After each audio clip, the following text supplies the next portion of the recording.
Hi, I'm Elton Robinson, and this is the Rejuvenate podcast. Welcome.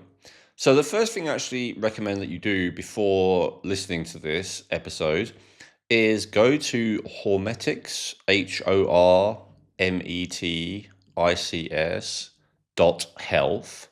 and do the online quiz stroke diagnostic assessment and find out your scores for each of the five hormetics types. Now, hormetics is pitched as a body composition optimization system, where by finding out which hormone imbalances you have, you can find out what's stopping you from having the optimal body composition. And we did that because we wanted to, you have to kind of pick an audience, and we felt that's the way that we could do the most good. However, honestly, everyone watching this would benefit from knowing their levels of potential imbalance of each of the five hormones that are part of the hormetic system, and then listening to this episode where I interview Dr. Miriam Mikitsky about those imbalances, and especially we get into the technicalities of how to address it when you have more than one imbalance at the same time, especially several. So I strongly recommend go and do that quiz first. If you haven't already, you can click a button and download your results as a PDF, or you can take a screenshot just so that you kind of save it and then come back to this episode and it will make a lot more sense. Okay, have you done that?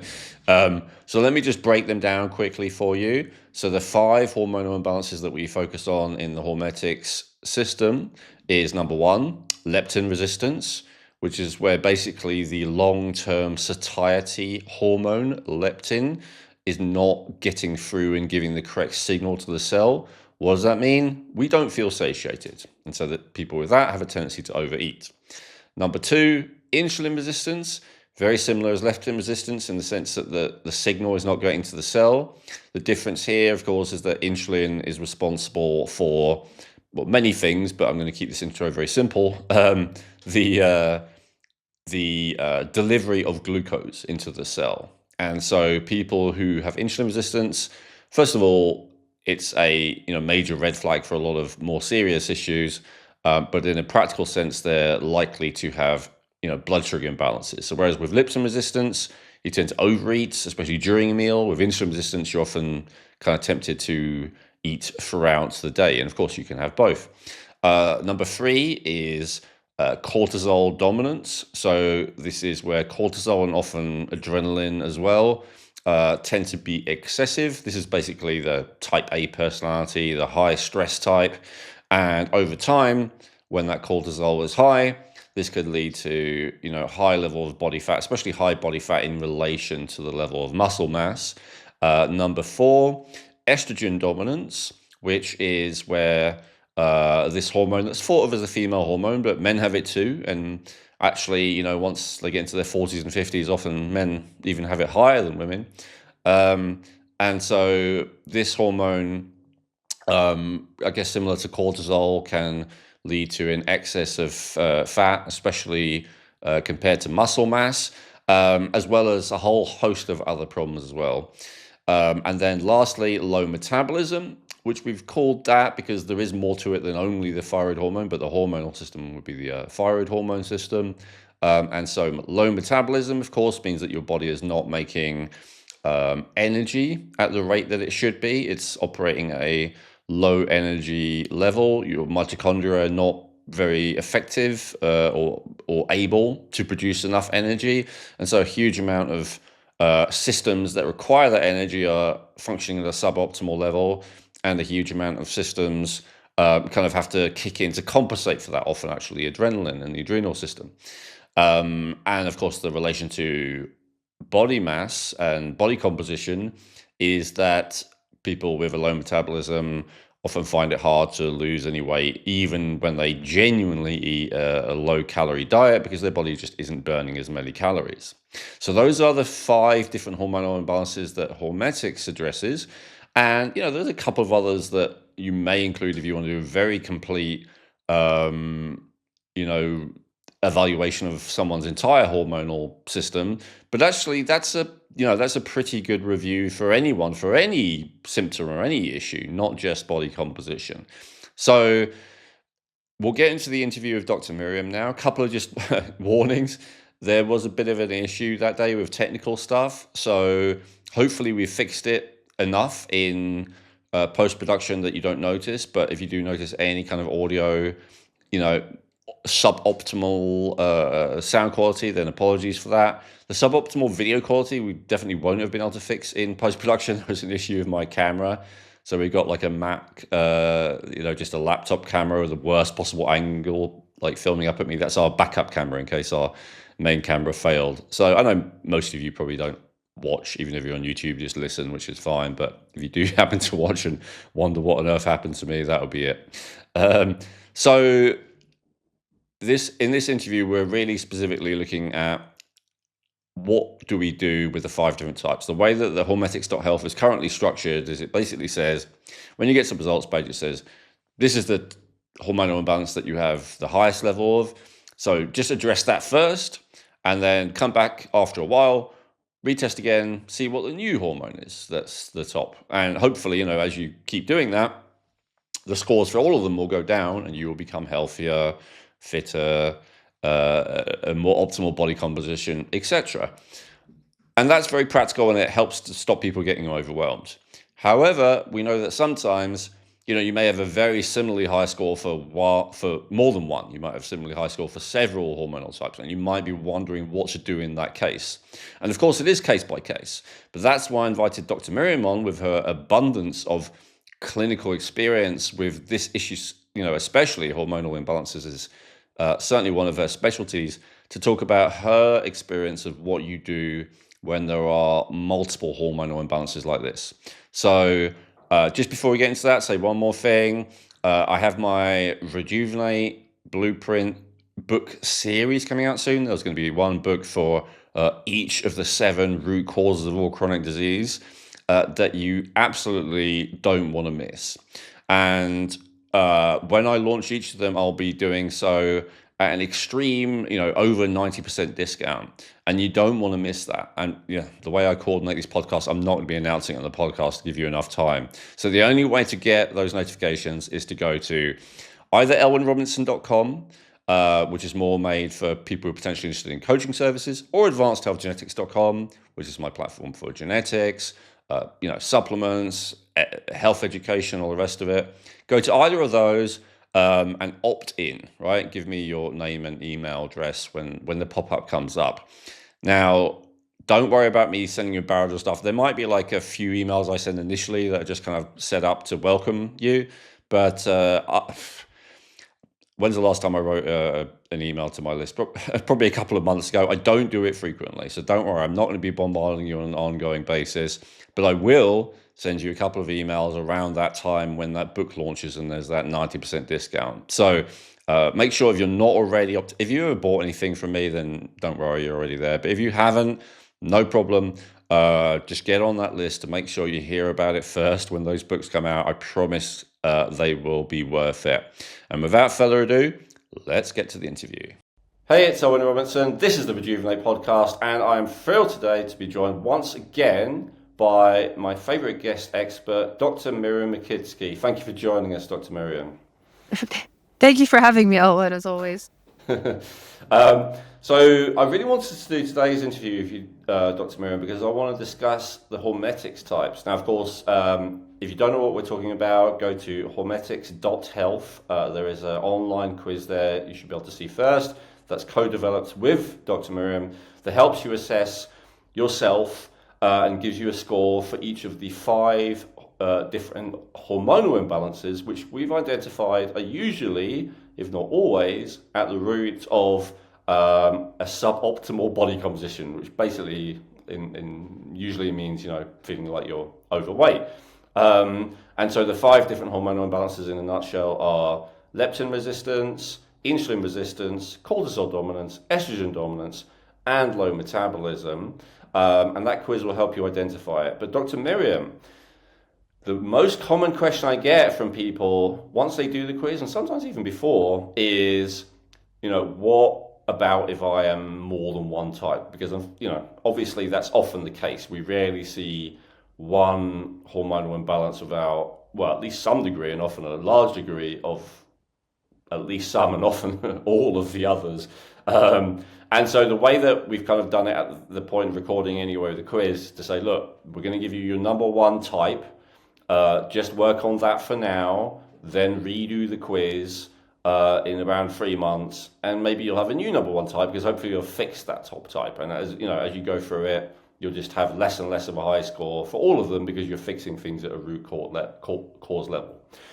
So that's the general advice. However, I wanted to get into more nuanced advice with you today, Dr. Miriam, because sometimes it's not as simple as that. Sometimes people have got quite a severe problem with more than one hormonal imbalance. They can't wait 3 months before they address more than one at a time. And of course, sometimes they are linked. And like for instance, with cortisol dominance, it often is related to blood sugar regulation and therefore insulin resistance and all the rest of it. So that's a long introduction, but if we could just go straight into your thoughts on all of that, Dr. Murray, and then we'll start talking about like the different cases and what we do. I agree, and I think one kind of major point to point out is that none of these hormonal imbalances are sort of static. And often, what I'll see, especially with some of the female patients I see, or let's say they may have always been prone to a bit of estrogen dominance, like it's run in the family. They, struggled with things like cycles, putting on weight, let's say in the lower half of their body. Then, as they got older, went to university, started their first job, a lot of stress came into the picture, unhealthy lifestyle habits, toxins, whatnot. And then sometimes they then developed a cortisol imbalance. And then, the combination of that poor sleep led to metabolism. So sometimes you then seem to, you seem to actually gain some of these imbalances as you get older, and then you're sort of stuck in this. At some point, then you're like, I really need to get out of this loop, and you then are forced to look at which one would you deal with first. And it's not the easiest question to answer. I wouldn't say that every case is similar as to what you address first. Hey, quick question. Do you tend to think about food throughout the day? Have you ever finished a full meal and still felt like you could eat another plate full 20 minutes later? Now, I know this is controversial to say, but the truth is, it's actually not your fault if this is you.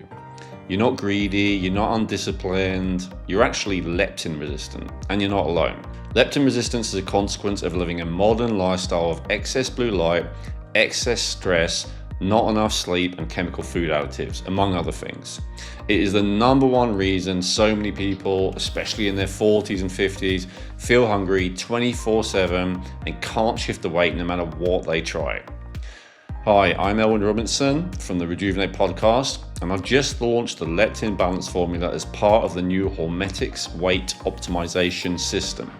It's the first system that identifies your exact hormonal block, whether it be leptin, insulin, cortisol, estrogen, low metabolism, or often some combination of those, and it gives you the precise formula to fix it. Now, the leptin balance formula contains African mango, Ceylon cinnamon, and alpha lipoic acid, all chosen because studies show they help restore leptin sensitivity and thereby reduce appetite naturally. Go to advancedhealthgenetics.com/leptin, order now, and you'll be invited to join our clinical study the moment you check out at no extra cost, so you can track exactly how well it works for you and help prove to the world that it does actually work. So go to advancedhealthgenetics.com/leptin now and use code REJUVENATE for 20% off. You deserve to feel satisfied again. That's advancedhealthgenetics.com/leptin and use code REJUVENATE for 20% off now.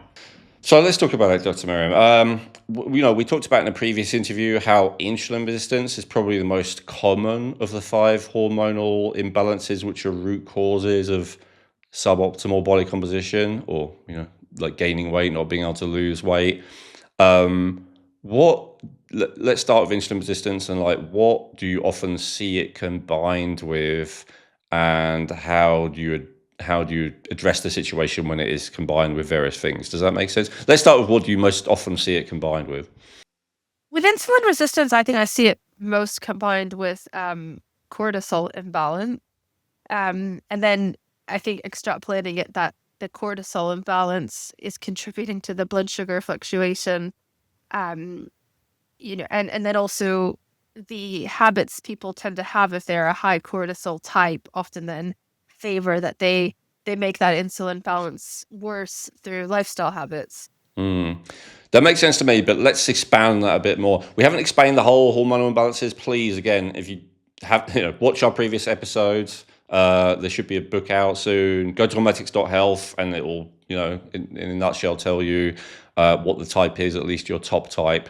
But we'll just assume that people know what the basic hormonal imbalances are here, Dr. Miriam, to save time. But could you explain more specifically how those two hormonal imbalances feed into each other as like a vicious circle? Well, we know that um, with when someone is secreting a high amount of cortisol, that will in and of itself raise your blood sugar, and then um, that kind of adrenaline release that also comes with the cortisol often then also burn up the cortisol and cause then the blood sugar to drop. So it's more about the kind of fluctuations that it sees. Um, and also, I would say with I think if we look at it from the other angle, if you're then also someone who um, because of that insulin resistance, you're always seeking ways to satisfy those sugar cravings, or you're more prone to kind of the lower blood sugar, you then, might put yourself in that state where you're actually, from a mood, fear response perspective, secreting more cortisol. So it kind of intertwines together from that point of view. Yeah, that makes sense. And my thinking of this has changed actually, even since we started on the podcast. Like, I used to have the same opinion about how to address stress as I guess, what you commonly hear these days, whether it's the alternative health space, the biohacker space, whatever. These days, as a result of actually working with a lot of real people, although not as many as yourself, I just feel like blood sugar is like the first thing that we need to address usually. And it's not that there's all there is to it by any means, but it's like it's impossible to resolve stress so long as blood sugar is still wildly fluctuating throughout the day. So we have to kind of address that first. Um, no, I completely agree with you. And I often find that, many of my patients tell me, I'm actually okay in the morning, and then everything goes wrong when I start eating. Then I have like a crash of energy afterwards.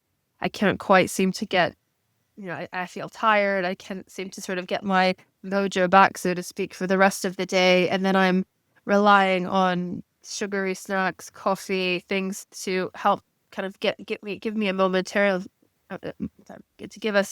to give sort of a quick boost, but then that just feeds the cycle of that those fluctuations really controlling your life. Yeah. Now, my take on that when I hear that is they think they feel good before they eat because they're running on adrenaline. Once they eat, it kind of cuts the adrenaline down. And so that's why they think they feel worse. Am I oversimplifying it? No, you're right, but I would say that I think because they're running on adrenaline, then they also are then more likely to take that food and it shoots up their blood sugar, and then they have a crash afterwards. So, I do think, and I think if you can sort that out, and a lot of, I would say, hacks people use to try and regulate their blood sugar, like, even stacking their macronutrients, trying to, um, like front load, for example, fiber and then protein and then anything, more carbohydrate based towards the end of the meal. I do find those really helpful. And a lot of my patients just immediately have found that even simple tricks like that, they often then do have more sustained energy to exercise or do other things where then that might help their cortisol response too. Yeah, you're absolutely right. And that actually brings me to the next thing I was going to go over with you. So, the advice. So, there's definitely overlap between the advice for the high insulin type and the high cortisol type. One that you already mentioned there, like eating within an hour or two of waking, having the right kind of meal, which, as you said, protein and fiber and maybe healthy fat focused, especially first. Not saying not to have carbs, but to have that more towards the end of your meal. I think is advice that we apply to both of those types. Also, the advice of what not to do. So I'm just looking at the summary advice now for the high insulin type, the insulin resistant type. So things we said not to do is to yeah. So I guess I'm just looking at it. So what's different here? We also said don't cut carbs completely with the insulin resistant type and the cortisol dominant type. Don't skip breakfast. Now, the eating when you're stressed, maybe that's one of the things that there's a difference in advice. So, with the cortisol dominant type, we kind of, although we're telling them to eat the right way and eat the right thing, we are trying to encourage them to eat, especially as you said earlier in the day, like ideally for breakfast. Whereas with the insulin resistant type, if they are eating every time they feel stressed, that could potentially make things worse. So if someone has both, how do they navigate that seeming paradox? Which of the two seemingly conflicted pieces of advice do they need to listen to? Generally, if I have those two, I would say I am usually treating more the high cortisol element first, because I find that's usually the one that comes a bit later. And whereas, you might have some pretty big genetic predisposition to insulin resistance.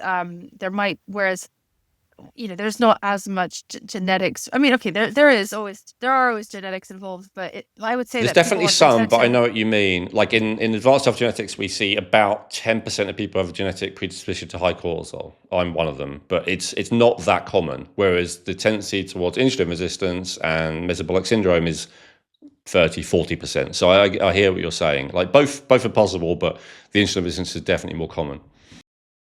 And I find that I think the way that our society works nowadays, we are very much like almost like rewarding a high cortisol type of lifestyle. And that's often, I think, from something that's really tricky to get people to change those habits. But if they can, I think that can really have a profound effect on them hormonally and just, well-being wise. Absolutely. Okay. Is there any other kind of advice that you would normally give to someone who has either cortisol or insulin, but then you would modify it if you see that they strongly have both?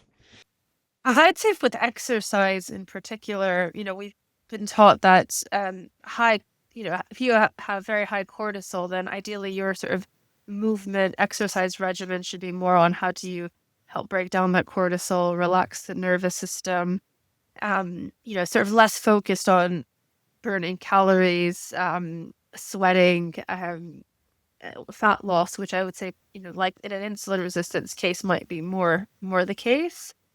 But I have always found it interesting because I would say that anecdotally, a lot of my patients, um, they actually feel like if you remove some of the aerobic exercise, they feel more stressed. They almost feel like that aerobic exercise really helps them burn that excess adrenaline, and then actually their metrics and their cortisol levels look lower. So it's a bit nuanced. I would say it's when we see people on the border where they're still very high cortisol, but they are kind of going a little bit to a adrenal burnout picture where you're like, okay, probably if you were to check in a few months, your cortisol's not going to have flipped low. And then you have to really, balance that out that, or you see signs that they're just not recovering from that aerobic exercise, that they feel more relaxed, but then they can't get up the next day. Then you really have to modify that. But I wouldn't necessarily, if you had a high insulin or an insulin resistance type, non-high cortisol, then I would maybe be pushing more some of that cardiovascular training. Okay, that makes sense. And I'm thinking of specifically, one of the most common pieces of advice I think we probably give it to is, to go for like a walk after you eat if you're a classic insulin resistant type. But that might be bad advice for a cortisol dominant type, right? Because if they go for a walk right after they eat, they're probably going to walk in a stressful way because they do everything in a stressful way. And then if you're like walking in a stressful way, that's probably going to interfere with digestion. That's probably already not happening very optimally if you're high in cortisol. So would that be another thing that you would potentially modify? Again, like putting cortisol first, like you just said, like prioritizing cortisol over the insulin. Yes, exactly. Because I would say that that high cortisol type is more likely to, as you say, potentially raise their cortisol more, even walking. And then, I mean, unless you can sort of really train them into like, let's try to do it as a walking meditation or one where you're really focused on the breathing element. But yeah, I completely agree. I think then you're more likely to then look into disrupting that person's sleep if you take a high cortisol person, get them to go walk after dinner, and then they come back and they're like kind of high adrenaline, ready to go when you actually want them to be sort of winding down their day. That makes sense. Before we move on, is there any other kind of conflicts between insulin and cortisol we should address, or any other questions that we feel may come up as to, what should I prioritize? I mean, I would say that it's also, the degree of how bad each issue is. I would say, I say I prioritize cortisol, but if someone is, really has quite severe metabolic syndrome, and in and of itself, that's actually made things worse. Like, for example, if they are then struggling with obesity and then might be struggling with something like sleep apnea, that's going to affect their cortisol rhythms because of how their kind of lack of breathing at night is going to influence their sleep wake cycles. So when it's quite a severe insulin resistance, I wouldn't say that necessarily I would be ignoring that until we deal with the cortisol, because then that could be that the severe metabolic syndrome is affecting things from a cortisol point of view. Absolutely, yeah, and I probably should have clarified this more at the beginning. Like, if you get a much higher score for any of the five types, then that should be your priority, no matter what we say in this episode. This episode is more for the nuanced cases where the scores are almost the same, maybe for two or three of the top type, and then how you navigate that. But yeah, definitely, if you get a much higher score on one specific type, always address that. Um, well, what about leptin and insulin resistance then? Because they often come together like, well, let me see, you can correct me if I'm wrong. Um, you rarely see someone with leptin resistance that doesn't have insulin resistance, but you may fairly commonly see someone with insulin resistance that doesn't have leptin resistance. So they often go together, at least in that the type with leptin resistance will probably also have insulin resistance as well to some degree. Is that right? Yeah, I'd say, I mean, I generally tend to see them almost always coexist. As you said, if there's leptin resistance, there usually is some degree of insulin resistance. Um, I would say, there are definitely kind of nuances into how you might have to formulate someone's nutritional plan based on, whether they're scoring more highly on the leptin resistance versus the insulin resistance. Hmm. Can you give us an example? Because I'll be honest, I mean, the recommendations are quite similar. It's more like a different emphasis, right? But is there any kind of area where the recommendations potentially clash? So I'm just looking, at the classic recommendations we give. Resetting a light environment is a big deal, obviously, for the leptin resistance type.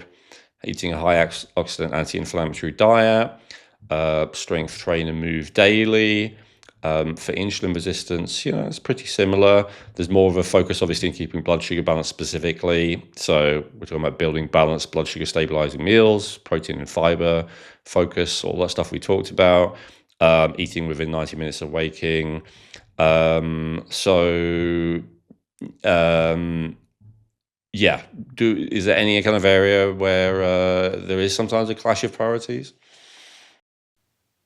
I mean, I would say it's a tough question because I just find that the leptin resistance cases, there's you know he, there is much more of a kind of almost like a central nervous system cause where um I find that you can give people advice, but if that leptin is just very high and resistant, people just don't feel full. They don't feel full with the foods they're eating, and mood wise, it's just I'd say a trickier thing to treat. Um, and I would say that. you can't generally, like, you wouldn't be aiming for as much calorie restriction, for example, with a leptin resistance because they just couldn't do it. There's they just would really struggle. And I would say that perhaps we would be aiming a little bit more on that inflammatory aspect of leptin resistance, as well as you said, like um, how the circadian rhythms and sleep affect leptin resistance. So maybe the kind of other interventions outside of the like food and exercise, um, you maybe have more of that with the leptin resistance than you would the insulin resistance. Yeah, that makes sense. Okay, and I'm thinking of other types that. So I see cortisol and low metabolism as being quite a common, co-occurrence. From my point of view, it can go in either direction. Like the low metabolism, then the body responds by increasing cortisol and adrenaline to keep up with energy demands. But on the other hand, if someone is pushing themselves really hard with lots of cortisol and adrenaline, that can cause depletion of the thyroid over time, leading to low metabolism. And of course, there could be a vicious circle element then where they both feed into each other. So let's talk about that. And you're nodding. So yeah, you've seen that many times, I'm sure. So in a case like that where someone like strongly has both, like it isn't clear that one is significantly stronger than the other, where do they start? I would say, in a way, it's interesting because I definitely have like those cases where someone is definitely Hashimoto's, hypothyroidism, from a younger age. I say younger age, I mean like 20s, sometimes even younger. They have a classic presentation, often let's say post-viral or something, but often suddenly they have high thyroid antibodies and then slowly they see their thyroid function deteriorating. And then I often in those cases, I then see the kind of cortisol imbalances coming on top a little bit later in life, particularly much later in life, like more the perimenopause type era where you get sort of added cortisol imbalances on top of that Hashimoto's.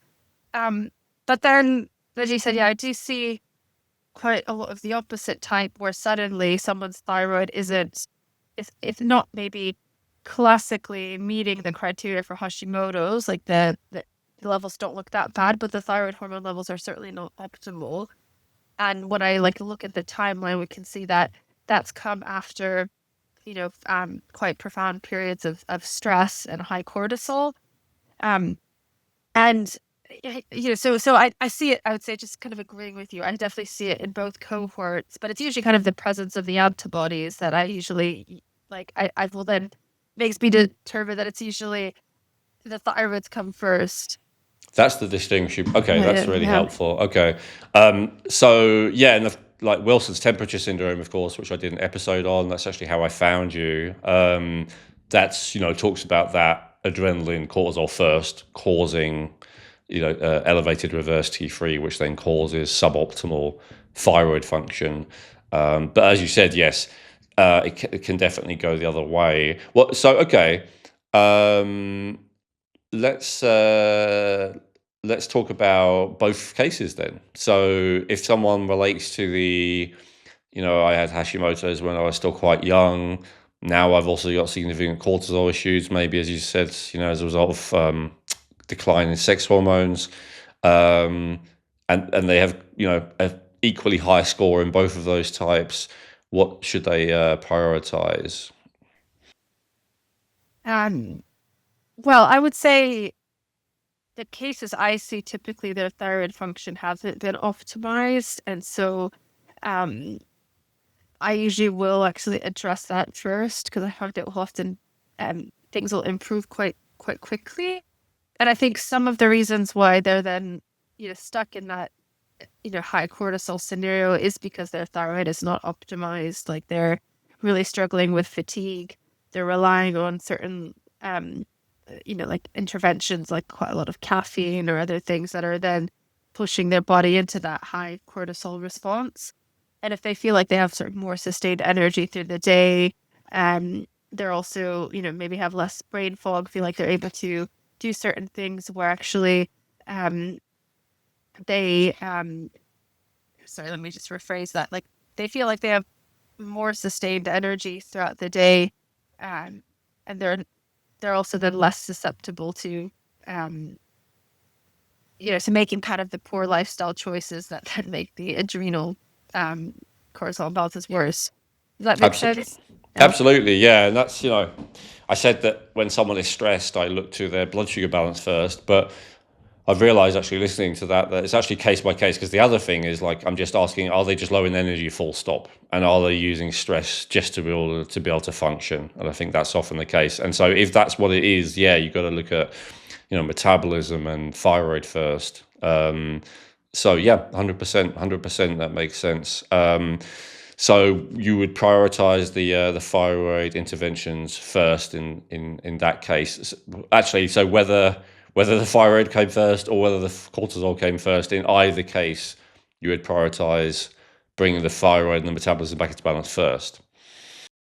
Yes. Okay. Well, we'll go into the second case where someone has developed an underactive thyroid or a less than optimal thyroid later in life. But I would say, just to your point before, I see that quite a lot where, um, people are telling me that they feel awful, let's say in the mornings, and but they just have to kind of like push through their day, and you can see that they are really running on adrenaline when actually I think a lot of those patients I see kind of have to teach them that, like, okay, no, it's actually going to be better for you longer term if you're a bit more gentle with yourself. If we are working to optimize the thyroid function, but the kind of more you really push and try and rely on that adrenaline response, the worse it is. You're kind of digging yourself a bit of a deeper hole when it comes to optimizing your thyroid and adrenals. True. Yeah. Okay. So I hear what you're saying. And yeah, actually, thinking about it in practice, that is true. If you just help someone have more cellular energy through the metabolism, but they are in this deep neurological habit of pushing themselves, then as soon as they have more cellular energy, they just push themselves even harder, and there's no benefit. Like they're still they're still going downhill. So yeah, you have to address that tendency to slam your foot on the gas pedal all times first, in a way. In that case, if I understood that correctly. True, and I would say, I mean, I see quite a few very severe cases of Hashimoto's, and we sometimes have to just have those sort of honest discussions that you might always be somebody where you kind of have to plan out your activity, that there might be a period where you feel you're not recovered well and you just have to rest. And because I think a lot of my Hashimoto's patients are those kind of classic type A people that they've been pushing themselves their entire lives, and maybe that's one of the reasons they then came down with the Hashimoto's in the first place. But it really, I would say that there's quite a lot of psychological work that often goes into those cases I work with. Okay, interesting. Okay, and so that's what else do we commonly see with low metabolism? I don't think, although it certainly happens, low metabolism with insulin or leptin, like just those two. I don't see that super common. Am I wrong? Do you see those two frequently? I mean, it's an interesting one because, again, I would say a lot of my patients with hypothyroidism are very conscious about their blood sugar, and they've often, are avoiding certain types of foods that they worry will fuel their autoimmunity. So they maybe are a little bit better when it comes to the blood sugar front than my average patient. Um, That makes but sense. yeah, but they're yeah. I mean, it's not coming to mind as something that I see kind of always give. Yeah, mine is actually one case. Sorry, it's not quite blood sugar, but often, when you think of insulin resistance, you'll often correlate it with also poor cardiometabolic markers. Things like high ApoB, high LDL, and small dense LDL. That we know that a hypothyroid patient will be more predisposed to, because of the low metabolism element that's going to affect their cholesterol clearance. And that's why you often will see these kind of elevated metabolic markers in those cohort of patients. And and it's not, and often these patients are pushed things like statins and a lot of medication um, to mitigate the cardiovascular risk, or they're being told, like, eliminate all the cholesterol in your diet. And actually, yeah, that's not really the right type of advice, I would argue. Yeah, that makes sense. So the other thing that I'd probably talk about along with low metabolism would be estrogen dominance. I think they do co-occur quite frequently. Would you agree? Yes, because I would say that with the low metabolism, that's going to also affect metabolism of everything, your hormones, your gut motility. So those sort of patients often are very prone to recirculating estrogen, problems with detoxification. So sometimes then, like, xenoestrogens from the environment will also, they'll struggle to detox them out. So I do often see, actually, many of my patients who struggle with uh, hypothyroidism also will have things like endometriosis, uh, fibroids, a lot of kind of issues around their cycles, which I would then uh, correlate with estrogen dominance. Do you ever get to mid or late afternoon, and even though you've only had lunch maybe 1, 2, 3 hours ago, you just get this overwhelming craving for something sweet? Well, if that's you, it's not weakness, it's not lack of discipline, it's actually likely to be an early sign of insulin resistance. Hi, I'm Elton Robinson from the Rejuvenate podcast. I've just released the insulin balance formula, which is part of the Hormetic's weight optimization system. The insulin balance formula contains precisely chosen quantities of berberine, fenugreek, zinc, and folate, all chosen because studies show that these quantities of these precise ingredients help your cells to listen to insulin again, stopping these blood sugar crashes and finally helping your body burn fat instead of storing it. To try it, go to advancedhealthgenetics.com/insulin, and as soon as you order, you'll be invited to join our clinical study at no extra cost, so you can track exactly how much better you feel and help us show that the formula actually works. Plus, you can get 20% off now by using the code REJUVENATE. End the blood sugar roller coaster, lose that belly fat. Go to advancedhealthgenetics.com/insulin and use code REJUVENATE for 20% off now. Again, probably something that shifted in my thinking since I first started this podcast is how much high estrogen is mainly a detoxification issue, right? It's not purely that, of course. Nothing's ever that simple, but I've been surprised how often I've seen, I'm sure you're not surprised anymore, but like if you just improve someone's detoxification, how their estrogen magically goes down to a more optimal level. And I've seen, in a short period of time, I've seen it like literally within weeks, go from high to low, like massive shifts just from addressing that. So am I right in inferring from that then that probably if someone is high in both, we would look at addressing the metabolism first? Yes, and I would say even kind of going a bit further upstream, I would look at things like gut motility and the microbiome and digestion, actually, in both those cases, Yep. which, in a way, I would say slow and sluggish gut motility is something we very frequently see with low metabolism. And as you said, like, if we focus on that as part of our treatment for low metabolism, you will then often significantly improve the ability to clear estrogen. And often we'll see changes in weight, in energy, um, in symptoms before and during one's cycle. So it's definitely something that would be kind of the first area of focus. Yeah. And I'm looking at our list here. I don't see there's really any conflicting advice between what we tell low metabolism and high estrogen, but I can see, both of them have this, one point about looking for and addressing toxins. It's kind of number three of the recommendations for low thyroid of our top three. But I guess if someone also had high estrogen, we'd maybe bump that suggestion up to top one, right? That's the number one thing you should address if you have both. Does that make sense? Yes, exactly. And I would say, when we talk about addressing toxins, I think we are looking at it from the gut point of view, the sweating point of view. So it is actually quite a comprehensive program in terms of, how do you optimally detox and how do you address toxins? Awesome. Um, I'm aware of time. Is there any other? I want to talk about like what you do if you have all of them as like the finishing point. But just before we get to that, is there any other kind of common combinations that you feel like we haven't addressed yet? I mean, I would say where you have three, because I was like, I would say a lot of them do really coexist, where I tend to see cortisol, low metabolism, and insulin resistance. Okay. Um, and if that's the case, it's a tricky one to treat. But I would likely still look at sort of blood sugar fluctuation as kind of the number one. But I usually would be trying to optimize like a thyroid hormone prescription or some sort of thyroid replacement as a close step two.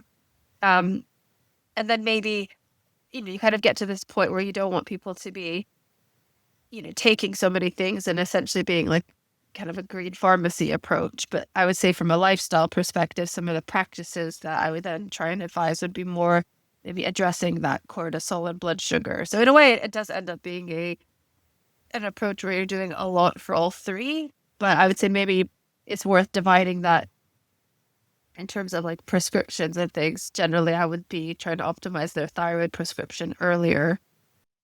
Absolutely. And let's say they're not at the level yet where they like want or require a thyroid prescription, but they still have the suboptimal metabolism.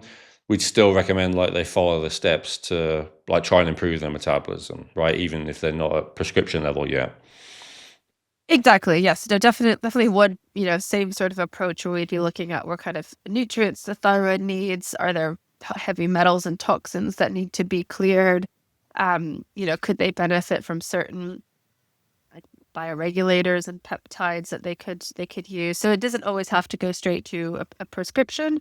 The T3 element's quite an interesting one. I know we've talked loads about this, but I would say that's been we didn't really talk about this before actually, but those cases where someone's kind of developed a more sluggish thyroid later in life, I find that those patients of mine often can sort of balance their thyroid. There's not an autoimmune element, let's say. Often you will find that if you work on those exogenous factors and use like T3 for short periods of time, you can then take it away and then thyroid function does look better overall. So that's kind of a specific case where I feel like we've been able to quote unquote reverse the thyroid dysfunction. Yeah. Okay. Awesome. As you mentioned, T3. So T3 is prescription only. However, we do have T2 in our metabolism supporting formula. Um, I'll hold my hands up and say it's probably not. Well, certainly if there's a medical condition, then you have to address it with a medical intervention, which is T3. But let's say it's not medical. A doctor sees you and says, "Yeah, your metabolism's low. It's not enough to warrant T3." What is your view of using T2 in that case? And I guess what is your view on using T2 in combination with T3? Um, Yeah, to be honest, I don't actually use that much T2 minus what would be sort of present in a natural desiccated thyroid or at a glandular, you will have some T2 in there.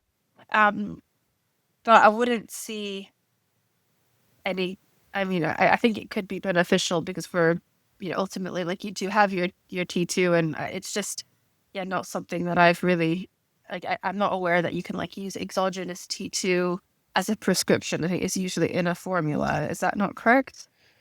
It's not in a prescription Yeah. yet, yeah, unless it's part of NDT, natural desiccated thyroid. But the reason we include it as an ingredient is because it is shown to boost metabolism in this specific sort of, especially fat burning, energy utilization kind of way.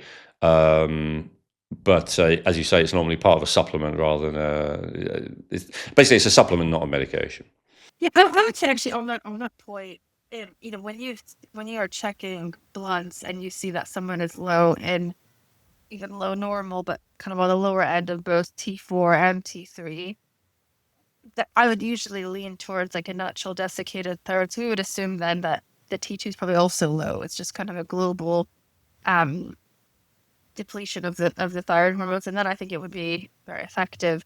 The T3 on its own is a bit of a special case where you're sort of acknowledging that there are other factors that are affecting T4 to T3 conversion that you want to work on.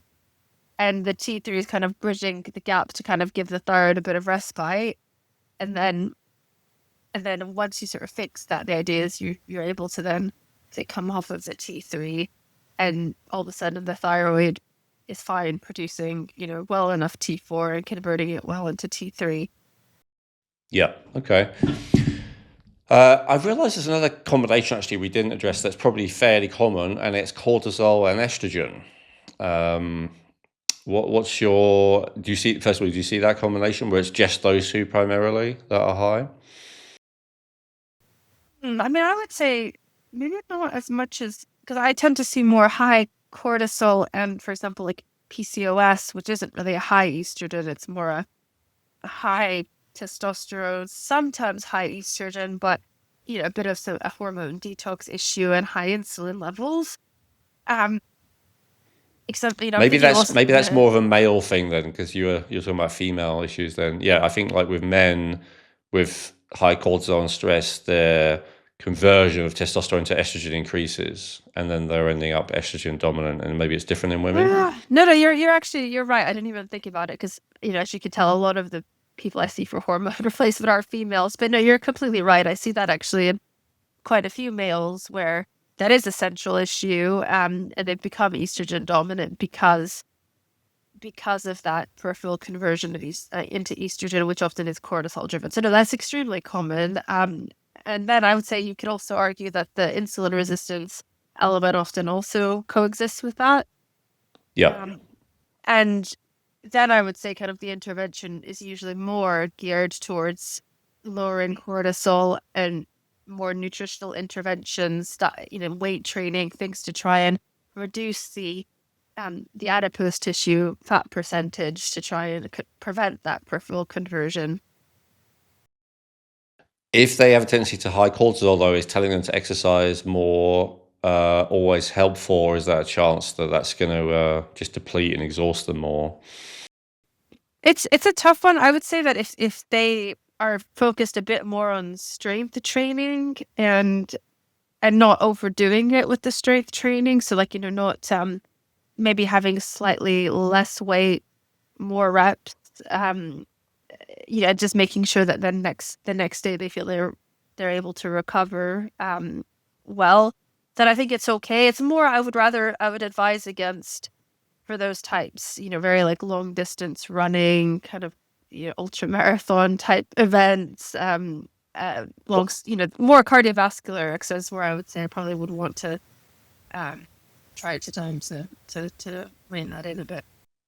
That makes sense. Okay, so a moderate, non-exhausting level of strength training is part of the key of really breaking out of that cycle. That absolutely makes sense. Which is more in the realm of things that we would recommend for estrogen in that case. And I will yeah, just add. okay. I will just add to that point because I find the males I see struggling with high cortisol and then estrogen dominance because of sort of central obesity are often very resistant to the more calming exercises, stretching, things like yoga that should be calming down the nervous system. And I think often we kind of have to talk, psychologically about how actually that is a big part of your treatment regimen is really trying to get that nervous system off of that high alert mode. Um, I thought I find one of the only ways I've been able to convince some males is just saying that might actually help your exercise recovery from some of the strength training and be relaxing at the same time. That has worked a bit. Yeah, and that absolutely makes sense. We were talking about this before the interview. This is where the wearables can be really helpful. Your Aura Ring, your Ultra Human, your whatever Fitbit, Whoop, Wop, Whoop. It kind of proves to you, right? Oh, I need to get some more sleep. Oh, I need to relax. Like you can actually see when you're not getting enough. And I think men especially like that. Like they want to deal in stats and facts and figures and all the rest of it. So maybe that's why I'm such a fan. But yeah, I find that to be very helpful for that purpose. Although I found some clients then won't want them because they don't want to be told that they're overdoing it or that they're not sleeping enough or whatever. No, I know it's a fine balance because I think, it's again, the wearables aren't perfect. I know there's a bit of criticism that, people when you're asked like, did you sleep well, people reach for their phones to see what the wearing said, and they don't kind of think, actually, did I sleep well, did I not? So there's, you have to take it with, a bit of balance. But I do agree. I think the wearables are great at getting you to sort of face some of those imbalances you've been struggling with, like, not prioritizing your sleep. And often it makes it even look worse than what you think, because, we were talking about this earlier, but, if you're aiming for 7 hours of sleep and you're ring and you actually, like, from a timing perspective, you think you're getting it because you're going to bed at this time and you're waking up at this time, you're not actually getting that as 7 hours of sleep. So you sometimes have to subtract an hour, and then you realize, oh, actually, I'm in a very sleep deprived zone when I thought I was doing okay. So sometimes it's a bit of a reality check there. Yeah, absolutely. And I definitely got that when I started wearing one. Actually, I stopped after a while, but that was Aura version 1. It wasn't very good. I'm happy with the generation 4. I like the stress stats it gives you during the day. Anyway, going a bit off topic there. Sorry. So the hormonal types. Is there any other kind of clusters you want to mention before we go into the, like, what do you do if you have everything? I mean, I'm trying to think if, because I think my brain today's been very, like, female focused when it comes to examples, but I'm just trying to think of, again, as you said, that classic male where it could be estrogen dominance, cortisol, um, and low metabolism. But because often I would say Yeah. when you have low metabolism, you will struggle to put on muscle mass, and so then you're more likely to, to then have that peripheral conversion into estrogen. And so there, I think actually you may need to focus again on the thyroid first. That might improve, that might improve your ability to put on muscle. Absolutely. Yeah, I think you're 100% right. I'm even thinking, I don't know if you'd agree, but of Jacob, another frequent guest on the show, and how his mission was to reduce his estrogen levels and all the rest of it. And I do think that often in men is downstream of, as you said, maybe not in his case, I'm not sure, but in general of high cortisol and low metabolism. They often seems like root issues. Well, obviously for both genders, but including men. Yeah, and what can we discuss that for a second? Like I don't know, like you're 10 years younger than me or more, maybe. There was like an idea, certainly when I was younger, that low metabolism and chronic health problems were far more common in women, especially younger women, than younger men. I think that's shifted these days. I think there's more and more young men who have chronic health issues and maybe are identifying that they have low metabolism, suboptimal thyroid. So, what do you think about that disparity between the rate of diagnosis between men and women? Do you think of low metabolism specifically? Do you think that's accurate that women, I think it's 3 to 1, right? That's the last stat that I saw in it. Do you think it's accurate that 3 times as many women suffer with it? Or do you think it's in any way that, women are more likely to go to a doctor or, I don't know. What's your take on it? It's a good question, because I would definitely say that women are more likely to investigate their health issues than men are. And also, so they kind of, diagnosis, but, is more likely to favor women. But I think we also know that with immune imbalance and autoimmunity, that is just generally more common among women, for genetic reasons, and other kind of biological factors. So that we can't sort of escape the fact that there will be more Hashimoto's cases that are female. And I think also there's generally more fluctuation in the sex hormones in women than there are men, and that's going to then also influence, detox, the interplay between cortisol and the rest of the hormones, maybe more so than men. Um, Well, that's the most common explanation I hear, is that it's the higher estrogen in women that predisposes them to be more likely to have low metabolism and low thyroid function. But I'm thinking how, especially later, 40s onwards, often men actually start having higher estrogen than the women. And so does that shift things? And then also, conversely, I think the general idea is that testosterone is protective from low thyroid function and low metabolism. But again, there's this low testosterone epidemic, right? That's talked about quite a lot. How, these days it's men's testosterone is half what it was even 30, 40 years ago, let alone 100 years ago. So I don't know, maybe that's part of the trend that I'm seeing, of where I'm seeing that more men have low metabolism probably than they used to, than they certainly did 100 years ago, because of those hormones. and also perhaps because of certain environmental factors, like certain, maybe more toxins in the environment, more chemicals added to food. It's an interesting point because this kind of relates to that. But I was going to say, like, there's um, people born, like, there's now kind of this trend that actually people born, let's say, in the 80s look a lot younger than let's say people born in the 90s, early 2000s, that like kind of millennials are sort of aging better than the kind of Generation Z. And is that because, let's say, we have, you know, less of a cortisol response because of, the impact of social media on our lives than the younger generation, and maybe like blue light exposure, circadian rhythm issues?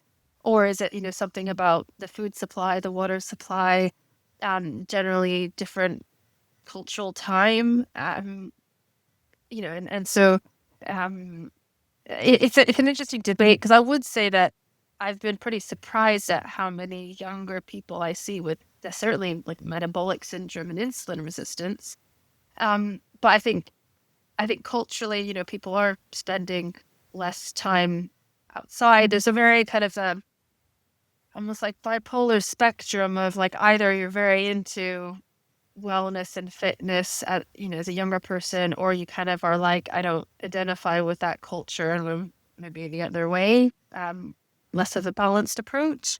If I could go back in time right now and hand the 30-year-old me one tool that would help save me 15 years of pain, fatigue, confusion, then this is what I'd do. I would give myself advanced health genetics all access reports. Now, unfortunately, it didn't exist back then, but if I could, or if I could go back in time and give myself the results that I've generated now, that's exactly what I would do. It would have told me instantly that I have multiple genetic SNPs, making me prone to choline, calcium, and tyrosine deficiency, among other things, lead and aldehyde toxicity, and bad histamine metabolism, which explain my brain fog, the IBS, the chronic sinus infections, the fatigue, everything. Instead of trying 400 random things, I could have laser focused on the top 5 things that actually mattered for my DNA. And that's exactly what this can do for you now. Over 500 reports, 200 million variants or SNPs analyzed with 99.7% accuracy, free lifetime updates, and the strongest privacy in the world. We're fully GDPR compliant. We anonymize your data. We store genetics and personal info separately, and you can delete everything with one click. We don't sell your data, ever. Try it now. Go to advancedhealthgenetics.com. And if you have an old DNA file, because maybe you've used an ancestry service like ancestry.com, 23andMe, anything like that, you can upload it and you have your first reports within hours. And if you don't, just select the DNA kit option. We'll send you a saliva test kit. It's really easy to do. Advanced Health Genetics is already by far the most affordable DNA reporting company of its kind. But if you use the code REJUVENATE at checkout, you get an additional 20% off your order. That's advancedhealthgenetics.com and use code REJUVENATE at checkout. Do it for the version of you that's tired of guessing. You deserve to know the truth about yourself. Yeah, and then you really are screwed with the with the way the world is these days. And I dread to think, those kids who went through their formative years on lockdown, wearing masks, not socializing, all that kind of stuff. Yeah, it's not good. But anyway, it's a bit of a tangent I led us on again. Let me ask you the last question because I know we have a time crunch today. Um, what about someone who has a high level of everything or almost everything? I definitely have heard from a couple of those people. Um, First of all, of course, we want to tell them not to feel overwhelmed. But I'm sure you've had those clients, right? They're high on 4 or 5 out of 5. And I guess every case is different. I realize that. Obviously, by the way, this goes without saying, but I'll say it anyway. Especially if, just in general, and especially if you're in a situation like that, it is always better to go and see a practitioner like Dr. Miriam. Dr. Miriam, her practice, by the way, is Health Miro, healthmiro.com. But so it's definitely better to see a practitioner who understands everything that we're talking about here. However, I know from experience, one of my best friends is like this. He will not go and see a doctor no matter what. He wants to take care of it himself. Some people are just like that, so we need to give them the best guidance that we can. If everything is out of balance and all of them are high, where does a person start? I mean, I would say, someone who's done the Hermetics quiz and knows that they're high in all fives, that's still at the present moment. We hope it becomes the standard, but at the present moment, that's still rare. So I often find that, we kind of see where they are in their life at the moment. And often it'll be like, I'll hear, sentences like, I feel like I've just burned out completely. Fatigue is usually probably one of the biggest kind of complaints. And then, and they feel like I'm in this spiral because I'm also putting on weight. I'm tired. I can't do any of the kind of interventions that would help me with the more metabolic dysfunction that you see. So I would say I actually see quite a lot of those types of patients. And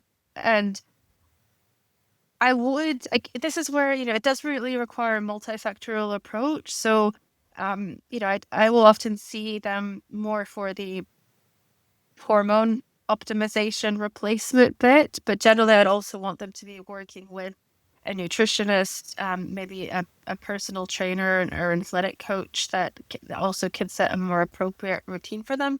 And often, I mean, we didn't really talk about this, but I would say especially with low metabolism in women, and insulin resistance, sometimes the psychological element, whether there was a history of trauma, whether, we think some of those patterns that they have lifestyle wise, there might be a psychological root cause that's also contributing. Hmm. Um, and That's so especially true maybe if they have all 5 rather than only 1 or 2, right? That indicates a kind of systemic problem. exactly, and that's often where I'm sort of also saying that it would be good to have someone involved on your team who is, a psychologist or trained in some form of trauma therapy, if that is, one of the, the things in their history. But I then am realistically looking at, what could actually improve someone's symptoms the fastest, because I think often, those types of patients are in such a low state, low point mood wise, that you feel like if you tell them this is going to take you a year to kind of improve this, it almost makes them just lose hope because they're like, I can't see what past, like a few weeks down the road, let alone a year. That's ages. So I would say that in those types of cases, I do find optimizing thyroid health is often one of the first things I'll go into. And then again, nutritionally though, a big part of thyroid optimization is looking at insulin and blood sugar fluctuation. But because of some of the recommendations you often will give to someone with low metabolism, it will often improve insulin resistance too. Um, and so those would probably be the two short term, the kind of the where we would start. Um, and then I do find if like the insulin resistance component again is quite profound, then I might be um, reaching for certain peptide interventions. I know we talked about this before, but I actually am a big fan of certain GLP-1 agonists and certain peptides that help with metabolism. Because I do find that, if someone's really struggling with their weight in particular, if we can get things moving even a little bit, that often gives them more of the confidence to combine it with some of the other lifestyle techniques. Okay. And so kind of a short version then would be start with the low metabolism, balancing blood sugar, and maybe then addressing the toxicity that is often at the root of someone having all five. Toxicity meaning maybe physical and maybe even emotional in the form of trauma and stuff like that. Is that a good summary? That's a good summary, yes. And of course, it can vary, but Yes. yeah. Yes. But yeah, I would say, generally the way I work is I try to be very solutions focused, and I do just see that, people, because the mood psychological element is so important. If you're telling people like do this, which is hard, a lot of these interventions, they're not easy, trying to incorporate small amounts of movement, changing your diet, and if it's a very slow process, it can often be a bit demotivating. So anything that, I'd say is I would say that anything that is still safe, that can help, that is medical and a medical intervention, I would still vouch for if we're kind of combining it with the most holistic model. Fantastic. Well, that was awesome, Dr. Miriam. So, if people would like to find out more about your work and perhaps working with you, you are licensed to train in the UK and the EU, but you are able to consult for people worldwide. Is that correct? Exactly. It's in, yes, sorry, I have licenses in the UK and the EU. And but then outside of that, I can't be your primary care doctor or prescribe for you, but I can advise. Yeah. Fantastic. And they go to healthmiro.com, Miro. Is there anywhere else that they should go? Yes, either there. Also, we have an Instagram, health.miro, and I'm also under Dr. Mikitsky, where I'm gonna post a little bit about my own health interventions and things, in case people are interested. Awesome. If you use Instagram, definitely follow her on Instagram. Thank you so much, Dr. Miriam. And we'll do a follow up soon with some more cutting edge something. We'll decide sooner, closer to Yeah, the time. sounds great. Yeah, Thank you again. thank you for having me. Hey, thanks for watching the video. If you enjoyed that, I recommend watching our latest episode, which you can do by clicking above. And make sure to subscribe, like the video, comment, and share with anyone who you think might appreciate it. Thank you.